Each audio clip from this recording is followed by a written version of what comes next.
बिस्मिल्लाहिर्रहमानिर्रहीम। अस्सलाम वालेकुम दोस्तों, उम्मीद करता हूँ आप बिल्कुल ठीक ठाक होंगे। दोस्तों आज है 16 जुलाई सन 2024 और दिन है मंगल का।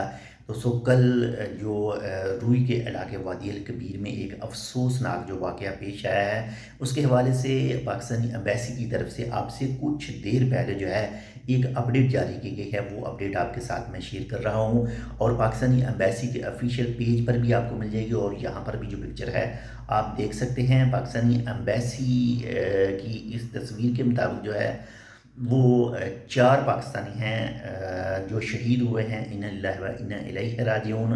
पाकिस्तानी एम्बेसी की तरफ से उनके नाम भी ज़ाहिर किए गए हैं। बहरहाल आप ये तस्वीर देखकर उनके नाम भी चेक कर सकते हैं। और मज़ीद साथ में ये भी कहा गया है इस तस्वीर के मुताबिक कि जो ओमान की मुख्तलिफ अथॉरिटी हैं उनकी तरफ से जो डाटा मिला है, वो डाटा जो इस तस्वीर में लिखा गया है। 4 पाकिस्तानी शहीद हुए हैं इस वाक़या में और 30 पाकिस्तानी मुख्तलिफ ओमान के जो हॉस्पिटल हैं इसमें ज़ेर इलाज हैं। तो जिसने भी ये वाक़या प्लान किया या फिर इसको किया है, अल्लाह ताला उसके जो अज़ाइम हैं उसको नाकाम बनाए, अल्लाह ताला उसको कैफ़र किरदार तक पहुँचाए। और जो भी इस हादसे में ज़ख्मी हुए हैं, वो चाहे पाकिस्तानी हैं, वो चाहे ओमानी हैं, चाहे किसी भी नेशनल के कोई भी नेशनल हैं, तो अल्लाह ताला उनको जल्द से जल्द शफ़ायाब करे। और जो शहीद हुए हैं अल्लाह ताला उनको जन्नतुल फ़िरदौस में आला मकाम अता फ़रमाए।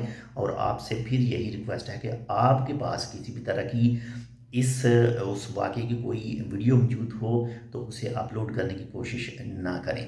बाकी अभी तक मुकम्मल तौर पर उस वाक़े के हवाले से कोई भी अपडेट जारी नहीं की गई क्लियर तौर पर, लेकिन कोई भी अगर की जाती है तो आपके साथ शेयर की जाएगी।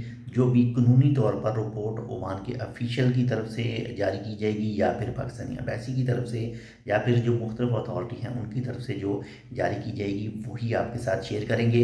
लेकिन अभी तक बस यही है कि इसका असल मामला क्या है। बाकी अल्लाह ताला खैर करे।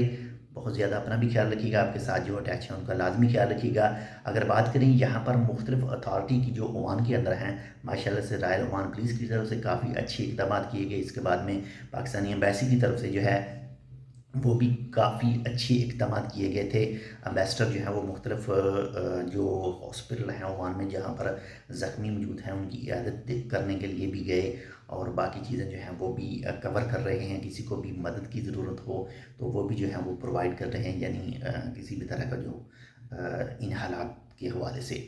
तो अल्लाह ताला खैर करे। इंशाल्लाह मिलते हैं आपसे दूसरी अपडेट के साथ। तब तक के लिए अल्लाह हाफ़िज़।